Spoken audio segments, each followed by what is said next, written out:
Marius, satria kecil pemberani.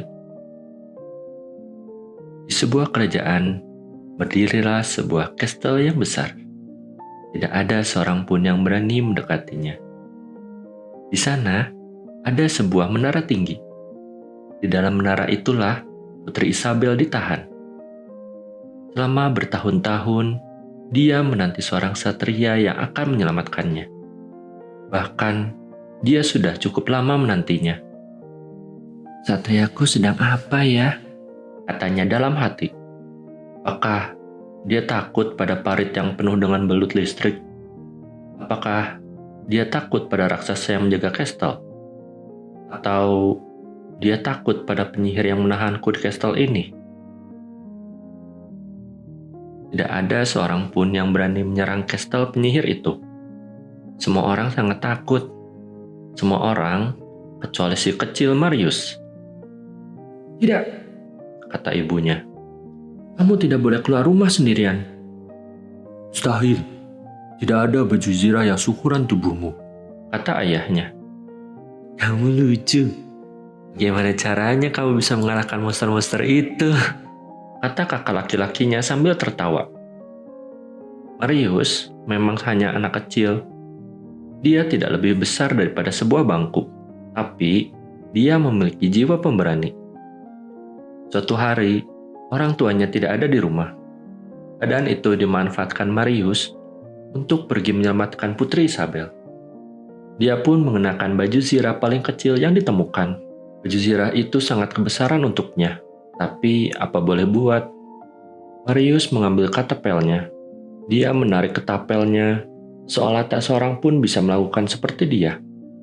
Seorang ksatria sejati harus menunggang seekor kuda.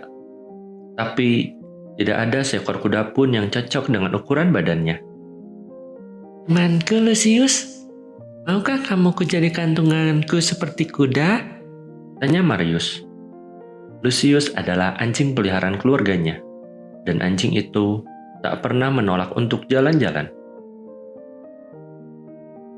Marius menunggangi anjingnya melintasi ladang gandum sampai ke kastel si penyihir. Dia pun melihat menara tinggi itu. Saking tingginya, menara itu ditutupi awan. Marius kebingungan saat berhadapan dengan parit yang dipenuhi belut listrik. Bagaimana dia menyeberanginya? Lalu, dia melihat bunga teratai yang cantik. Dia letakkan kakinya di atas daunnya, dan ternyata bisa mengapung. Tubuhnya yang ringan membuatnya bisa meluncur di atas air seperti berada di atas rakit. Akhirnya, sampailah dia di kastel. Setelah itu, Marius berhadapan dengan pagar terali. Anak itu kebingungan bagaimana dia membukanya. Tidak perlu dibuka. Karena tubuhnya kecil, dia bisa lolos melewati pagar terali itu. Tapi, dia berhadapan dengan raksasa besar di halaman kastel. Raksasa itu terus menyeringai dan menyebarkan bau busuk. Namun Marius begitu lincah. Dia berhasil melarikan diri dengan cara melewati sela-sela kedua kaki raksasa itu. Sang raksasa terus mencoba menangkapnya. Tapi, dia justru terjungkir dan kepalanya terbentur. Rasanya pasti sakit sekali. Marius berlari menuju menara yang tinggi itu. Dia pun memanjat tangga yang besar dan sangat tinggi. Langkah melelahkannya. Tapi, satria kecil itu tidak peduli. Betapa terkejutnya Putri Isabel saat melihat seorang anak laki-laki kecil datang tanpa membawa pedang. "Seperti aku, putri cantik. Sekarang, kamu akan kubebaskan," kata Marius sambil menunjukkan tangga kastel padanya. Celakanya, si penyihir datang. Dia tampak mengerikan. Dua matanya tampak menakutkan dan ada kutil di atas hidungnya. "Makhluk kecil apa ini yang berani datang ke kastelku?" tanyanya. Marius kesal. Dia tidak suka diremehkan seperti itu. Tidak boleh. Lalu, penyihir mengangkat tongkatnya dan mengucapkan mantra sihir. "Berubahlah kamu menjadi katak yang buruk rupa."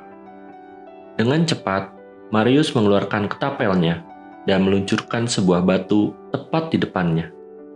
Batu itu mengenai sihir yang melayang, kemudian berubah menjadi katak yang meluncur tepat ke arah penyihir.